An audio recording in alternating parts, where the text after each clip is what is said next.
NanoSeptic self-cleaning buttons. What the fuck? The future is here. Anyways, got a call for a reach-in. 4-door, 5-door reach-in. Got a remote condenser. Same rack system we were at not too long ago. I don't know, a month ago, something like that. So, anyways, we pop up on this motherfucker right here. We got no compressor running for sure because it's 60 in the box. If it was like 50 or 45, I'd say maybe something was running. But anyways, let me get set up over here. We're looking at system 4-door. 4-door back bar cooler. 35-degree temp. We're looking at, oh God, working on that D today, boy. Hey, where's that D? A, B, C, D. Yeah. D. We got 1, 2, 3, 4. 4 in this thing right here, walking kilo. So we're working over here today. That's what I'm gonna do. Alright, let's get these there screws undid. Let's get these there screws on ditters. Sketch. It's like in Chicago when I used to work out there on the fucking fire escapes, dude. You look straight down, it's like 80 stories. You're like, yeah, this is... I'm not the biggest fan of this right now. Let's see. I'm saying it needs either no free zones or we got something with the compressor not running. One of the two. Ooh, no free zones. No free zones. 448A. I do have 448A. Seeing if I see anything off the bat.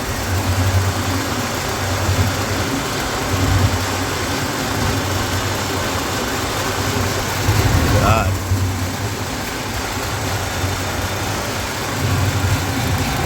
I don't know why they put heated receivers inside. I don't know, whatever.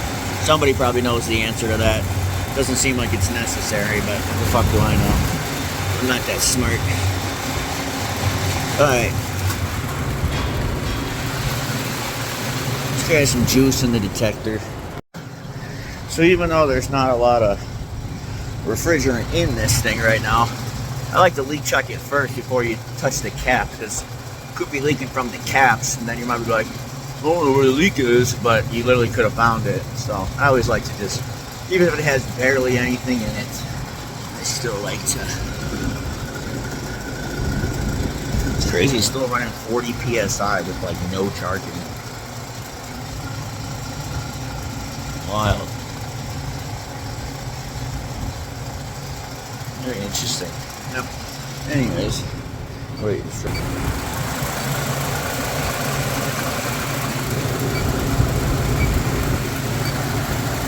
Yeah, I should shut it off, but I'm gonna let it do it while it runs. Usually this leak detector is really good.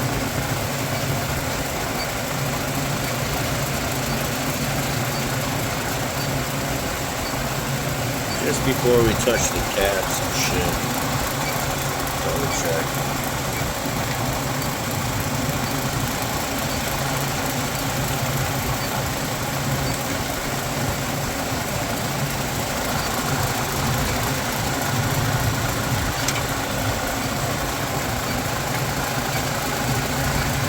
Alright, now we'll get it juiced up.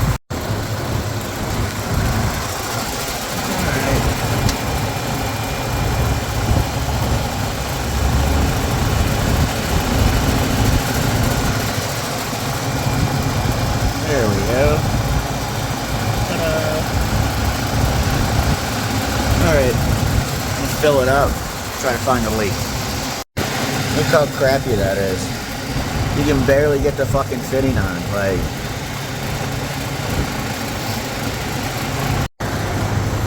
well, I searched everywhere. I'm gonna go check inside now, but I've searched everything I can. And as you saw, there was really no leaks. This cap was bubbling a little bit even with the valve seated, so I tightened the fuck out of that, leak checked it. But we leak checked it before, we knew it wasn't leaking, but it might not have had enough pressure. But at the same time, 39 PSI with that detector, that thing should nail. Like if there was 3 PSI in here, usually that detector's pretty fucking good. Yeah. Anyways, I saw some oil here. And I tried to look, and it looks like somebody, maybe when they took their gauges off somewhere, sprayed and it just dripped. But interestingly enough, so anyways, here's that one. I found my company sticker ripped up on the ground over there, so I made sure I put a couple more back. And I put ha ha ha ha ha, got you. And then I put a couple more inside the unit too. So, haha, that's fucking hilarious. The sticker was sitting back here all crumpled up. Well, fuck you.